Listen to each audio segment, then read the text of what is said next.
तो परेशानी बढ़ रही है क्योंकि महंगाई बढ़ रही है, कम होने का नाम नहीं ले रही। 3 संवाददाता इस वक्त हमारे साथ मौजूद हैं। संवाददाता सईद आमिर हुसैन हमारे साथ मौजूद है, वहीं शहनवाज खान भी हमारे साथ मौजूद है, साथ ही पूरब पटेल अहमदाबाद से हमारे साथ है। सबसे पहले सईद आमिर, आपकी तरफ रुख करेंगे।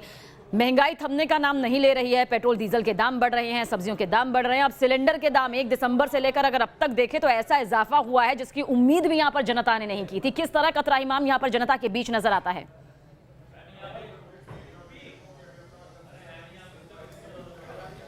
देखिए, जनता तो परेशान है, त्राहिमाम कर रही है। और आपको बताएं कि एक समय था जब एक सिलेंडर का दाम 1241 पहुंच चुका था, और आज से 7-8 साल पहले की बात बता रहा हूं। लेकिन उस समय सब्सिडी मिलती थी। सब्सिडी मिलने के बाद एक आम आदमी को 400 रुपए, 425 रुपए का सिलेंडर पड़ता था। लेकिन आज जो ये सिलेंडर है, इसकी कीमत जो है वो 819 रुपए हो चुकी है। महज 3 महीने में इसकी कीमत में 225 रुपए का इजाफा हो चुका है। जो 594 था, आज 819 रुपए का मिल रहा है। वही कमर्शियल सिलेंडर की बात करें तो कमर्शियल सिलेंडर में 90-95 रुपए की बढ़ोतरी हो गई है। तो काफी ज्यादा बढ़ोतरी है और लोगों को खासतौर पर परेशानी का सामना करना पड़ रहा है। रोजाना हम यहां पर देखते हैं कि कीमतों में इजाफा हो रहा है। यहां पे आप देखेंगे सिलेंडर्स जो है लगे हुए हैं, लेकिन लोगों तक ये पहुंच जब रहे हैं तो लोग कह रहे हैं कि भैया कब तक कीमतें बढ़ाते रहोगे।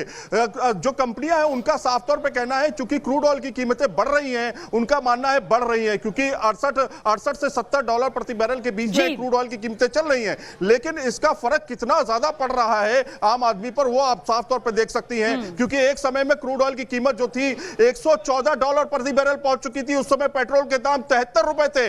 लेकिन आज की डेट में पेट्रोल के दाम 100 रुपए प्रति लीटर पहुंच रहे हैं और क्रूड ऑयल की कीमत जो है $68 से $70 प्रति बैरल के बीच में है। तो कुल मिलाकर के आप ये समझे कि कहीं ना कहीं टैक्स की जो मार है, सरकार जो टैक्स लगाती है, एक्साइज ड्यूटी हो या फिर राज्य सरकार वैट लेती है या फिर डीलर कमीशन होता है, उसका पूरा का निचोड़ जो है एक आम आदमी पर पड़ रहा है। यानी 70% टैक्स जो है आप अपनी जेब से चुकाते हैं। तो कुल मिलाकर के इस तरह का प्रभाव है। जी शहनवाज, आपकी तरफ रुख करेंगे। जनता सीधे तौर पर कह रही है कि हमें सत्ता पक्ष से दलील नहीं सुननी है, बल्कि जो महंगाई का डंक लगातार हमें डस रहा है उसमें कमी करिए, क्योंकि महंगाई बढ़ रही है, उसके बाद रसोई का जो बजट है वो पूरी तरह से बिगड़ गया है। किस तरह से यहां गुस्सा, नाराजगी महंगाई को लेकर दिखाई देती है जनता के बीच?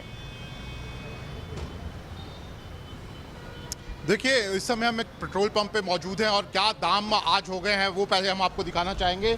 आप देख सकते हैं कि इस समय जो पेट्रोल के दाम है वो 90 रुपये और 98 पैसे जम्मू में पहुंच चुके हैं। और लोग जो हैं वो यहाँ पर जिस तरह से लगातार तेल की कीमतें बढ़ रही हैं, उससे यहाँ पर लोग जो हैं वो काफ़ी परेशान हैं। ज़रूर पेट्रोल डलवाने लोग यहाँ पर पहुँच रहे हैं, लेकिन जितने भी लोगों से हमारी बात हुई है उनका साफ कहना है कि कहीं ना कहीं अब उनका बजट जो है वो यहाँ पर गड़बड़ा रहा है।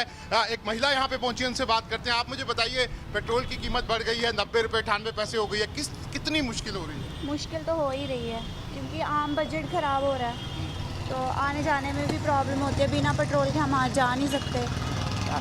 और रसोई गैस के भी दाम बढ़े हैं, उससे हर चीज़ महंगी हुई है। लॉकडाउन में क्या हुआ सस्ता, उल्टा सब कुछ महंगा ही हुआ है। क्या कहना चाहेंगे सरकार से? सरकार से ये कि कुछ हो सके तो कोई आम आदमी के लिए कुछ सोचे, उनके बारे में कुछ सोचे। और क्या कह सकते हैं, घर का मुश्किल हो गया चलाना, वो तो चलाना मुश्किल हो गया। तो आप देख सकते हैं कि ये आम लोग हैं जिनको यहाँ पर कई तरह की मुश्किलें जो हैं वो यहाँ पर हो रही हैं। और लगातार लोग जो हैं वो पेट्रोल डलवाने ज़रूर पहुँच रहे हैं, लेकिन पिंच ज़रूर कर रहा है यहाँ पे उनको। जो ये पेट्रोल लगातार बढ़ रहा है, लोग बोल रहे हैं उनका बजट जो है वो ख़राब हो गया है। तो ये जम्मू की तस्वीर शहनवाज यहाँ पर दिखा रहे हैं कि किस तरह से जनता यहाँ पर दुखी नजर आ रही है, गुस्सा भी है, क्योंकि महंगाई की मार लगातार पड़ रही है। आगे बढ़ते हैं, पूरब पटेल हमारे साथ अहमदाबाद से मौजूद है। जाहिर सी बात है पूरब, जिस तरह से देश भर में महंगाई की मार पड़ रही है, जनता में गुस्सा है कि आखिर कब इस महंगाई पर काबू होगा। क्या कुछ नजर आती है अहमदाबाद की तस्वीर?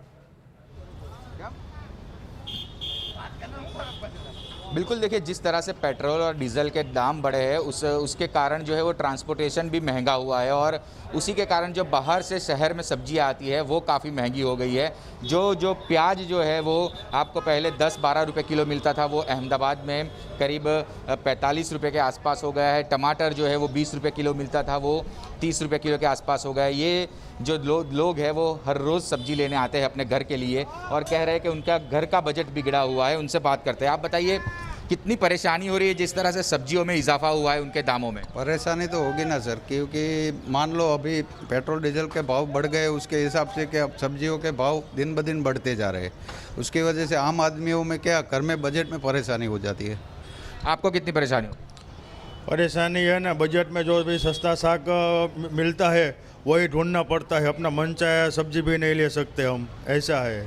बिल्कुल, देखिए आपने सुना कि जो उनको इच्छा है जो सब्जी लेने की वो ले नहीं सकते क्योंकि महंगी है। जिस तरह से मैंने आपको बताया कि ट्रांसपोर्टेशन महंगा हुआ है, उसी के कारण उसी का इफेक्ट जो है अब जो सब्जियों पे भी पड़ा है और सब्जियों पे जो इफेक्ट पड़ा है उसी के कारण घर का बजट भी बिखरा पड़ा है। और यही वजह है कि चौतरफा मार जो है यहाँ पर आम जनता को झेलनी पड़ रही है। लखनऊ से अनिल यादव भी हमारे साथ मौजूद है। अनिल, यहाँ पर हमने सईद आमिर शहनवाज पूरब से पूरी स्थितियों का जायजा लिया। गुस्सा है, नाराजगी है क्योंकि महंगाई लगातार बढ़ रही है। क्या कुछ स्थिति हमें लखनऊ की नजर आती है? क्योंकि जाहिर सी बात है मार यहाँ भी महंगाई की चौतरफा तौर पर पड़ रही है और रसोई का बजट बुरी तरह बिगड़ रहा है। बिल्कुल, देखिए इस वक्त हम लखनऊ के ट्रांसपोर्ट नगर में हैं। यहाँ पर रोजाना हजारों की तादाद में ट्रक जो है बाहर से माल लेकर आते हैं, लेकिन ट्रांसपोर्ट नगर का हाल क्या है ये हम आपको दिखाते हैं। वीडियो सैफुल हसन से कहेंगे कि ट्राइपॉड से कैमरा निकाल लें, तभी वास्तु स्थिति और हकीकत दिखेगी। यहाँ पर आप चल नहीं सकते थे, आपकी अगर बाइक से भी आप चलेंगे इन सड़कों पर साल भर पहले तो आप निकल नहीं सकते थे, लेकिन पूरा सन्नाटा पसरा हुआ है। तमाम जो गाड़ियाँ हैं खाली पड़ी हुई हैं, काम बिल्कुल 10 से 20% रह गया है। जाहिर बात है कि मंदी चौतरफा दिख रही है। और देखिए ये ट्रांसपोर्टर हमारे जो हैं बिल्कुल सन्नाटे में बैठे हुए हैं, दिन काट रहे हैं। भाई साहब ये बताइए कि ट्रांसपोर्ट का धंधा कैसे चल रहा है? हम तो देख रहे हैं बिल्कुल सन्नाटा है यहाँ पर। बिल्कुल मत है भैया, काम कैसे निपट रहे हैं, कैसे एम्प्लॉय को सैलरी दे रहे हैं? अब अगर कंपेयर करें एक साल पहले और अब धंधे में कितने फीसदी की गिरावट आई है? भैया 50% का फर्क पड़ रहा है इस टाइम। और ट्रक व्रक तुम देख रहे सारे खाली पड़े, नहीं तो अमूमन यहाँ आप निकल नहीं सकते थे पैदल भी। जी जी, तो सबका यही हाल है कि एक दो लोगों का है? नहीं, सबका यही है, एक दो लोगों का, सबका यही हाल है। लग रहा है कि कुछ उम्मीद है सुधार होगा, कुछ दिख रहा है, कोई उम्मीद की किरण नजर आ रही है? देखो गवर्नमेंट क्या कर रही है भैया, गवर्नमेंट के इतने नए नए नियम आते जा रहे हैं कि महंगाई की वजह से सारा धंधा चौपट है। डीजल वगैरह इतना बढ़ गया है, उससे बहुत दिक्कत हो रही है। सोचिए आपकी डीजल के दाम, एक तो पहले लोगों की कमर तोड़ रहे हैं, ट्रांसपोर्ट महंगा हो गया और धंधा नहीं है, उत्पादन का क्या हाल है। और ये देखिए पूरा मतलब फिजाओं में ही मंदी दिख रही है। आप यहाँ आएंगे तो फिजाओं में ही पता चल जाएगा कि हाल क्या है इस ट्रांसपोर्ट नगर का। बिल्कुल, ये पूरी तस्वीर बताने के लिए काफी है कि जनता किस तरह से बेहद परेशान हो चुकी है चौतरफा महंगाई की मार को लेकर। बहुत बहुत शुक्रिया आप चारों का ही इस पूरी जानकारी को आगे तक पहुंचाने के लिए। तो अब यही कहा जा रहा है कि महंगाई पर काबू पाया जा सके, बस करो सरकार, क्योंकि महंगाई लगातार बढ़ रही है।